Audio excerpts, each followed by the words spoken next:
जय हिंद प्यारे बच्चों। आज 2.2 का तीसरा क्वेश्चन प्रश्नावली 2.2 ना। इसके पहले पढ़ाया गया था पहला पढ़ा दिया गया था, दूसरा जान लीजिए उसी टाइप का था, दूसरा आप लोग खुद लगाइएगा। और तीसरा क्वेश्चन देखिए, तीसरा क्वेश्चन में कह रहा है वही है कि निम्नलिखित बहुपदों की शून्य ज्ञात करिए और शून्यकों के योगफल तथा गुणांकों शून्यकों के गुणनफल के बीच गुणांकों के संबंध निकालिए। तो सबसे पहले हम लोग गुणनखंड करते हैं। देखो तीसरा क्वेश्चन क्या कह रहा है, 6x² minus 3 6x² minus 3 minus 7x, इसका गुणनखंड करना बताया गया है। कैसे बताया गया है कि इसका इसमें गुणा कराओ। एक चीज ध्यान दिए रहो, जो पहला वाला क्वेश्चन या फिर जो भी बहुपद होते हैं वो घात के घटते हुए क्रम में होने चाहिए। जब गुणनखंड करोगे ना वो घात के घटते हुए क्रम में करना है। बताओ घात के घटते हुए क्रम में है ये।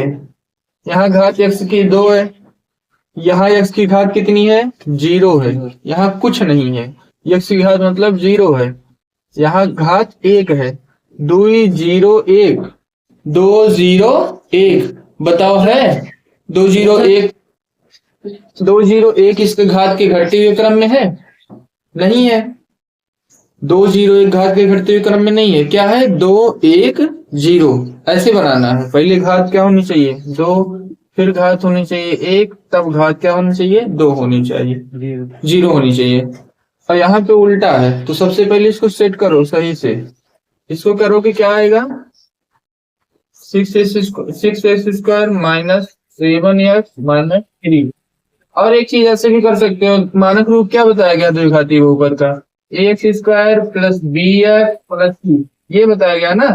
तो पहले x² फिर x तब बिना x, इसमें कहा वैसे है, इस टाइप से बनाओ। इसको बना लिए। अब चलो गुणनखंड करते हैं। कैसे करते हैं, अचर पद का कहाँ गुणा कराएंगे x² के गुणांक में। सबसे पहले ABCD का मान निकाल लो। लिखोगे ax² plus bx plus c से तुलना कराने पर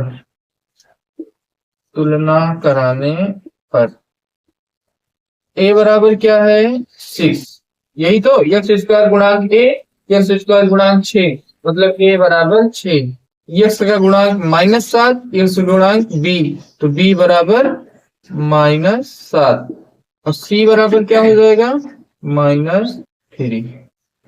अब चलो गुणनखंड किया जाए। इसका गुणनखंड करेंगे कैसे, 3 का गुणा पहले 6 में कराइए, 3 छके 18।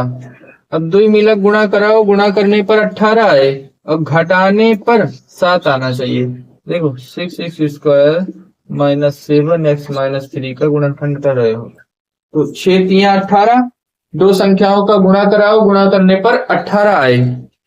अब घटाने पर ना यहाँ कौन सा निशान है माइनस का, तो माइनस करने पर 7 आना चाहिए। बताओ 6 3 18 होता है, हाँ होता है। अब 6 में से 3 घटाओ, 3 आएगा, 7 नहीं आया, कहने का मतलब इसको नहीं लेना है। और क्या होता है 9 दूना 18 होता है ना, ऐसे सोचना पड़ेगा, अपने मन से सोचा जाता है इसको। 9 दूना 18, 9 में से 2 गया 7, तो क्या करेंगे इसको 7 के स्थान पे क्या लिखेंगे 9 माइनस 2, 7 के स्थान पे क्या लिखेंगे 9 माइनस 2, यक्स आगे लिखा है लिख दो -3। अब माइनस का आगे से गुणा, यक्स का पीछे से गुणा, 6x² minus plus minus x पीछे से 9x minus minus plus 2x -3 आ गया। अब 4 लोग बन गए, 2 लोगों की टीम बनाओ और इसमें देखो कौन कॉमन है। इसमें बताओ x है, इसमें भी x मिल रहा है, इसका मतलब x कॉमन है। इसमें 2 तिहाई 6 तो 3 तिरिका 9, कौन कॉमन दिख रहा है 3, 2 तिहाई 6, तिहाई है इसमें 3 और 3 तिरिका 9 तो 3 भी इसमें है, तो 3 भी कॉमन निकालो। बताओ यहाँ से 3 भगत क्या बचा 3 दूना 6 दूना, और 2 बार x था, 1 बार x भाग गया तो कितना बचेगा 1 बार x, ठीक है। और यहां से 3 भगा है तो 3 तिरिक्का 9, तिया बचे, फिर x भाग गया है। ठीक है, अब बताओ यहाँ x है, यहाँ x नहीं है, कॉमन नहीं लेंगे। यहाँ 2 दिख रहा है तो इसमें 2 नहीं है, 2 नहीं लेंगे। ठीक है, तो जब कुछ नहीं कॉमन होता है तो 1 कॉमन होगा, 1 कॉमन लो, 2x माइनस 3 वही बचेगा, 1 कॉमन लेने पे वही संख्या बचती है। ठीक है, अब यहाँ भी 2x माइनस 3, यहाँ भी 2x माइनस 3, तो 2x माइनस 3 को बाहर निकालिए, 2x माइनस 3 को बाहर निकालिए, तो जब यहाँ से 2x माइनस 3 भाग गया क्या बचेगा, 3x। यहाँ से 2x माइनस 3 भाग गया क्या बचेगा, +1। अब ये रैखिक बहुपद बन गया ना, रैखिक बहुपद बना। अब रैखिक बहुपद का शून्य क्या होता है, -b अपान में a, -b अपान में a। तो अल्फा बराबर क्या मिलेगा,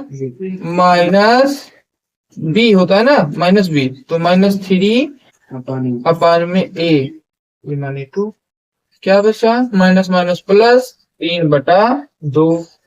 अब बीटा बराबर क्या मिलेगा, -b अपान में a।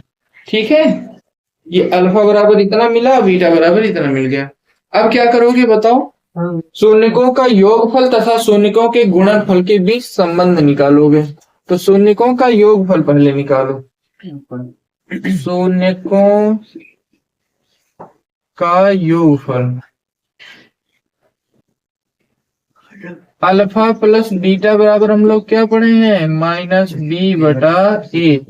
कल की क्लास में बताया गया था ना, ये अल्फा का मतलब कितना है, 3/2, और बीटा का मतलब माइनस, प्लस लगाए, प्लस लगाओ, बीटा का मतलब -1/3, माइनस लगाए, माइनस लगाइए, बी का मतलब -7, तो बी का मतलब -7, ए का मतलब 6, तो ए का मतलब 6, प्लस माइनस माइनस, -1/3 बराबर माइनस माइनस प्लस हो जाएगा 7/6।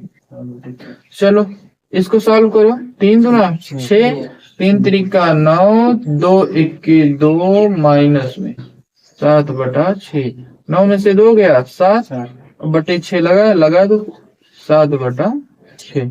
बताओ बराबर है कि नहीं बराबर है, बराबर है। अब ऐसे शून्यकों के बीच शून्यकों के गुणनफल का संबंध निकालो। अब निकालो यहाँ शून्यकों का गुणनफल, शून्यकों का गुणनफल, यही इसी को शून्य कहा जाता है जो अल्फा और बीटा निकला है। तो शून्यकों का गुणनफल का संबंध बताओ, अल्फा गुणे बीटा, अल्फा गुणे बीटा बराबर c/में होता है। ठीक है, तो अल्फा माने 3/2 और बीटा माने -1/3, तो गुणे -1/3। सी मतलब भैया -3, सी मतलब -3 और ए मतलब 6, प्लस माइनस माइनस, 3 इक्के 3, 2 तिया 6, -3/6, इधर भी -3/6, इधर भी -3/6। इसका मतलब शून्यकों के गुणनफल का और शून्यकों के योगफल की जो सत्यता की जांच हुई, बराबर निकला, हाँ, इसका मतलब बात सत्य है। ठीक है, अल्फा गुणे बीटा बराबर c/में होता है। आ गया समझ में। अगला क्वेश्चन है 4u² + 8u, इसका शून्य ज्ञात करिए और शून्य ज्ञात करके गुणांकों के बीच संबंध निकालो, योगफल और गुणनफल के। वही है जो पहले दिया गया क्वेश्चन। इसमें क्या है, 4u² + 8u, इसको 2 तरीके से लगा सकते हो। तरीका वही अपनाओ जो अब तक लगाए हो, जो तरीका अब तक लगाए हो 2-3 क्वेश्चन में, वही तरीका इसमें भी लगाइए। इसका देखो, ax² + bx + c, c नहीं है ना, तो जब c नहीं होता +0 मान लीजिए। c मतलब कुछ नहीं, और कुछ नहीं को 0 बोलते हो, तो c मतलब 0।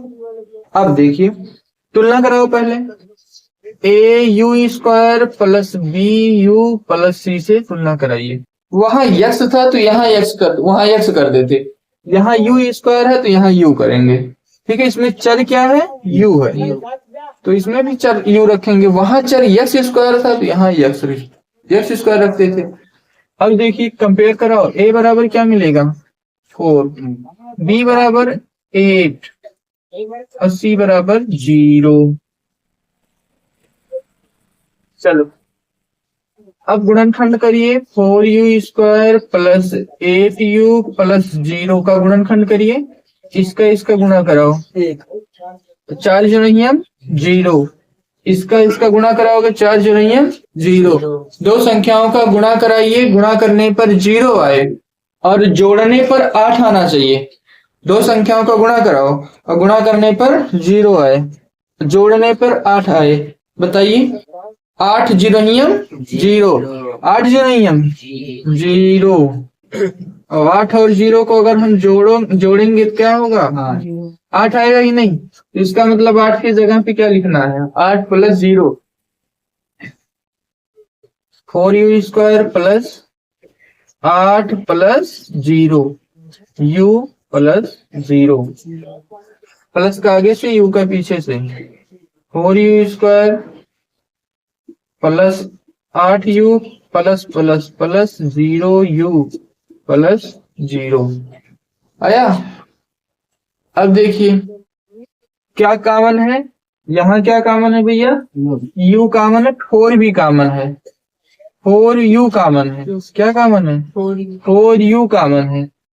यहाँ क्या बचा u प्लस 8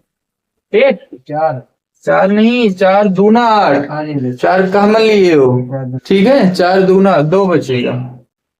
अब प्लस यहाँ क्या कॉमन है 0, यहाँ पर u प्लस 0। अब देखो ये सेम होना चाहिए, u प्लस 2 करो, 2 कर दो, यहाँ पे बराबर हो जाएगा, 0 दूना 0 तभी मिलेगा, ठीक है।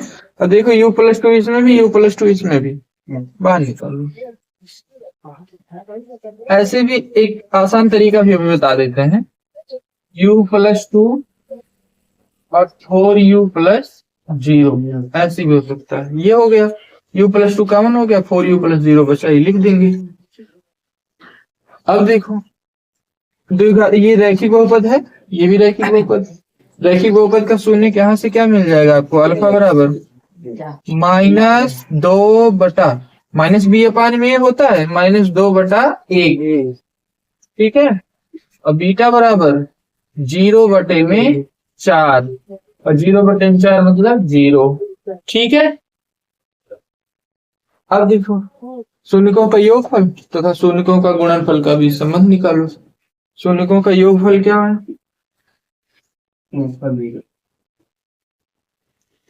शून्यकों का योगफल क्या पढ़े हैं हम लोग, अल्फा प्लस बीटा बराबर -b अपान में 1। अल्फा मतलब कितना -2 बटे में 1, चाहे लिखो चाहे मत लिखो। बीटा मतलब 0, -b मतलब 8 और a मतलब 4, -2 प्लस 0 -2, 4 दूना 8, देखो बराबर आया। अल्फा गुणे बीटा ऐसे शून्य का गुणनफल निकालो, शून्य का गुणनफल अल्फा गुणे बीटा बराबर क्या होता है c बटा a। अल्फा माने -2 बटा 1, बीटा मतलब 0, c माने 0, a माने 4, -2 गुणे 0 0, 0 बटा 4 0, आ गया बराबर, ठीक है बस। अब देखो आसान तरीका क्या है, ऐसे भी कर सकते थे। क्या दिया है 4u² प्लस 8u, इसमें से क्या कॉमन है 4u कॉमन है ना, 4u कॉमन है, अरे काहे नहीं कॉमन है, u इसमें है u इसमें है, u बाहर निकल गया, 4 इसमें मिल रहा है, 4 इसमें है कि नहीं है, 4 दूना 8 तो 4 बाहर निकल गया। बताओ यहाँ से 4u भगा तो 1 का u बचेगा, यहाँ से 4 दूना बचेगा 2, ठीक है। वही चीज तो हो गया u प्लस 2 और 4u प्लस 0 लिख सकते हैं। अरे इसको रैखिक बहुपद मॉडल बना लो, क्योंकि अब तक जो पढ़ते थे रैखिक बहुपद दोनों ब्रैकेट में होता था, बस बन गया, ये और आसान है। ऐसे भी कर सकते हैं, और जो तरीका अब तक अपनाए थे ऐसे भी कर सकते हो। आ गया समझ में? धन्यवाद। अगली क्वेश्चन तरफ कल पढ़ेंगे हम लोग।